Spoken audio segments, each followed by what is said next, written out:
बिस्मिल्लाहिर्रहमानिर्रहीम। अस्सलाम वालेकुम। रिसाइट दुरूद पाक।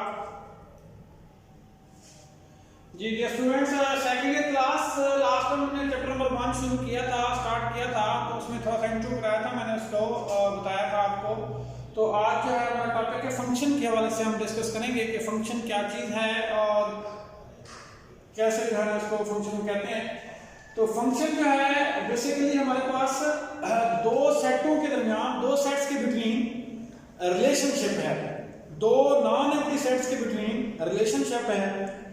आमतौर पर आप इसको अपनी कॉमन लैंग्वेज में मशीन भी कह सकते हैं। लाइक मशीन ये काम करता है जैसे कि फैन है, फैन को कोई चीज़ दी जाती है, इलेक्ट्रिसिटी है, कोई भी चीज़ एनर्जी जो है, उसके बाद वो प्रोसेस करने के बाद हमें हवा देता है।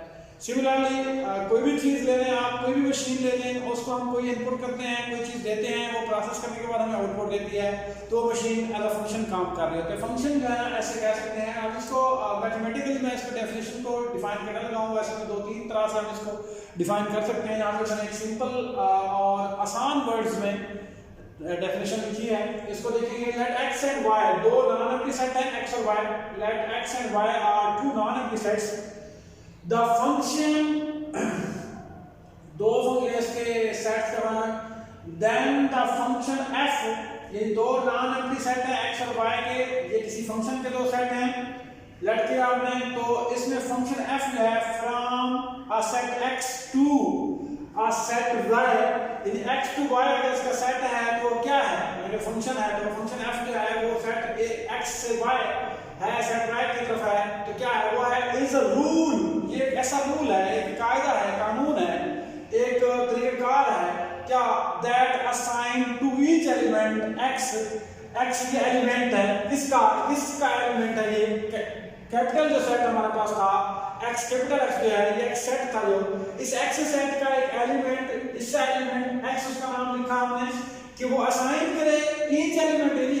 एक्स सेट का हर एलिमेंट असाइन हो अ यूनिक एलिमेंट वाई, वो असाइन हो रहा हो किसके साथ, वाई के साथ। वाई कहां से लिया गया है, इन सेट वाई सेट में से एक एलिमेंट, यानी एक्स सेट का हर एलिमेंट असाइन हो रहा हो यूनिक एलिमेंट वाई के साथ, यूनिक एलिमेंट वाई के साथ। रिटर्न है इसको लिखते आ सकते हैं कि फंक्शन एक्स टू वाई, और पढ़ने का तरीका इसका यही है, क्या, function F from X to set Y.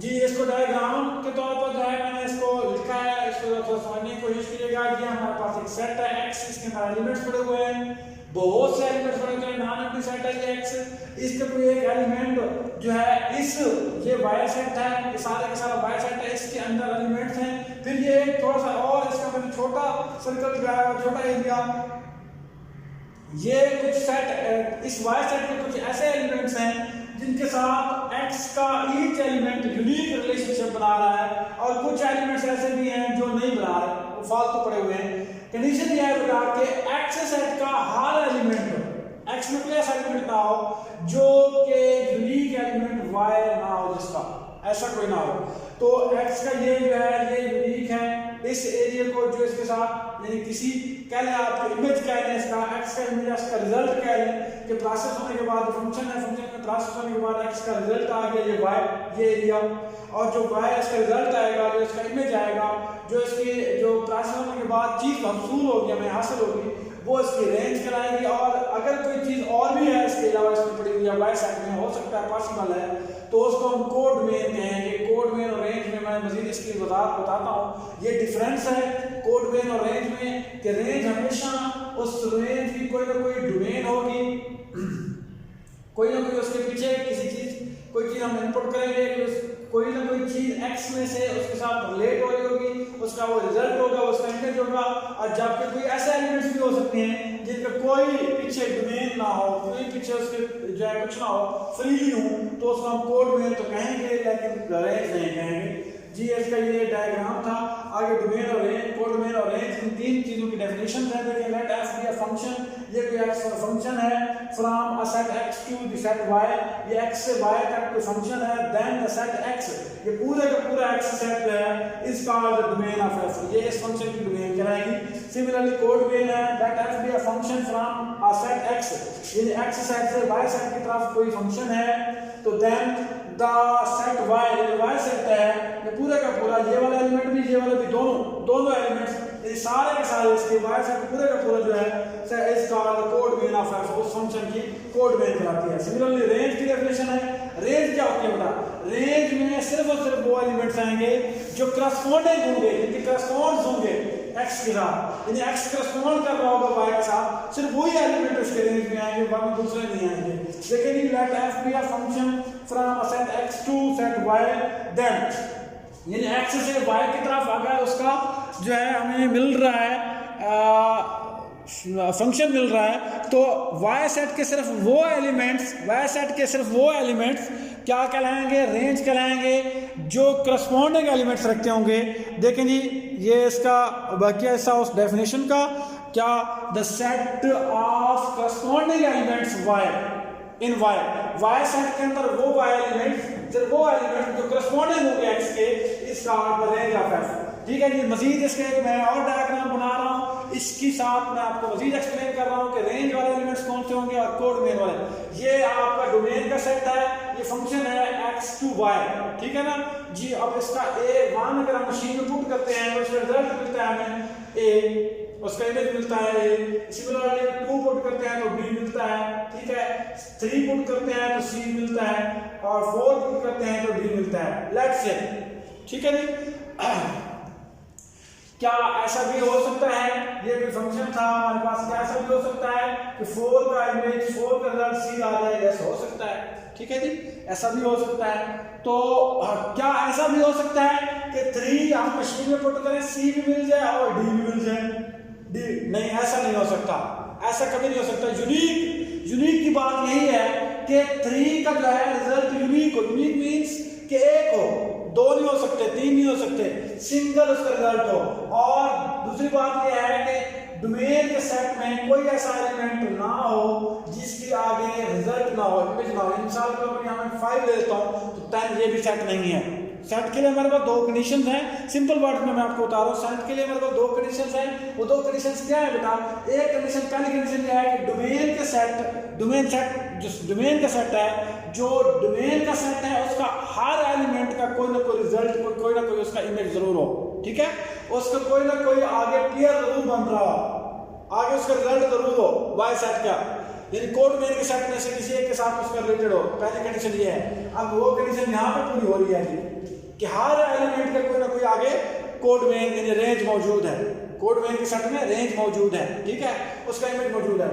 अब दूसरी कंडीशन क्या है, दूसरी कंडीशन ये है कि हर एलिमेंट की एक रेंज हो, 2 नहीं हो सकती, ठीक है ना। यानी किसी एलिमेंट का पीछे कोई ऐसा एलिमेंट ना हो जिसके आगे हमें 2 रेंजेस मिले, 2 रिजल्ट मिले, 2 उसके इमेज मिले, ऐसा कभी ना हो।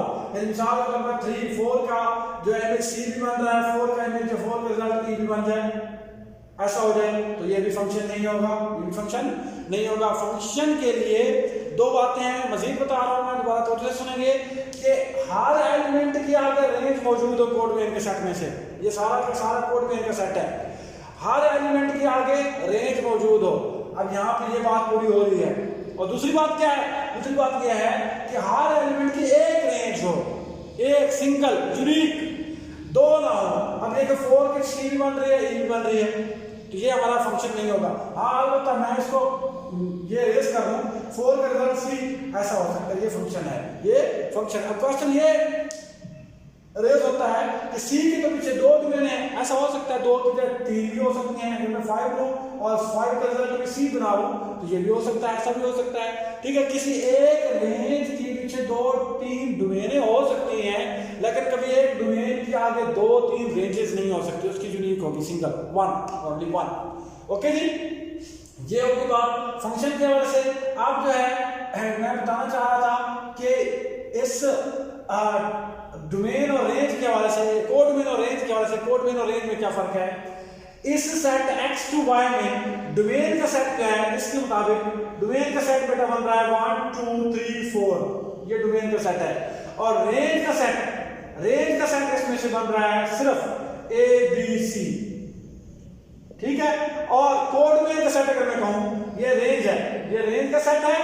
अगर मैं कोडमेन की बात करूं तो इसमें ये क्या है, ये डोमेन का सेट है, डोमेन है, ठीक है। और अगर मैं रेंज कोडमेन की बात करूं तो कोडमेन में क्या आएगा, वो आएगा a b c d and e, ये सारे के सारे एलिमेंट्स आएंगे कोडमेन में। यानी कोडमेन और रेंज को मैं समझाना चाह रहा हूं, कोडमेन और रेंज में फर्क क्या होता है, ये बात समझने की कोशिश करें आप, ठीक है जी। ये हमारे पास फंक्शन और उसकी डोमेन और रेंज के हवाले से या कोडमेन के हवाले से मैंने इसको एक्सप्लेन किया। आई थिंक मेरे ख्याल में पूरी बात समझ आ गई होगी। आगे इसके बाद है real valued function. Real valued function की डेफिनेशन, रियल वैल्यूड फंक्शन क्या होते हैं, किसे कहते हैं रियल वैल्यूड फंक्शन, और इसके बारे में थोड़ा सा जानते हैं। देखिए जी, कोई ऐसा फंक्शन जिसमें वेरिएबल जो है, अब ये x और y तो वेरिएबल थे, ये नॉन एम्प्टी सेट है, ये भी नॉन एम्प्टी वेरिएबल कह रहे हैं आप, चेंज हो रही है इनकी वैल्यूज भी चेंज हो रही हैं, तो x और y। सिमिलरली इसी तरह कोई ऐसा फंक्शन जिसमें वेरिएबल जो है वो रियल नंबर्स हो, जिसमें वेरिएबल्स में रियल नंबर्स हो, a function in which variables are real numbers is called real valued function, उसको रियल वैल्यूड फंक्शन कहते हैं। नोटेशन ऑफ अ फंक्शन, यानी फंक्शन की नोटेशन जो है वो किस तरह होती है, कैसे होती है, उसके बारे में। If a variable y depends on a variable x, अगर y डिपेंड कर रहा है x के ऊपर, यानी x की वैल्यू चेंज होती है तो y की चेंज हो जाए, आज खुद y को चेंज ना हो, x के ऊपर डिपेंड कर रहा है, इन सच अ वे, इस तरीके का अर्थ है कि that each value of x determines exactly one value of y, यानी x जो है डिटरमाइन कर रहा हो y की सिर्फ एक वैल्यू, जिस तरह ये मैंने ऊपर एग्जांपल दी थी कि x के आगे सिंगल एक वैल्यू डिटरमाइन कर रहा हो, then we say that y is a function of x, then हम कहते हैं कि y is a function of x। यदि दोबारा बता रहा हूं मैं क्या बात है, अगर y सेट का कोई एलिमेंट y, सिंगल एलिमेंट, उसका मैं y कह रहा हूं, स्मॉल y कह रहा हूं, डिपेंड कर रहा हो ऑन द वेरिएबल x के ऊपर, इन सच अ वे दैट क्या ईच वैल्यू ऑफ x की हर वैल्यू डिटरमाइन करे एग्जैक्टली वन रिजल्ट, यानी उसको वन वैल्यू डिटरमाइन हो रही हो, ठीक है, value of y, then we say that y is a function of x, उसको हम y ऑफ x का फंक्शन कहते हैं।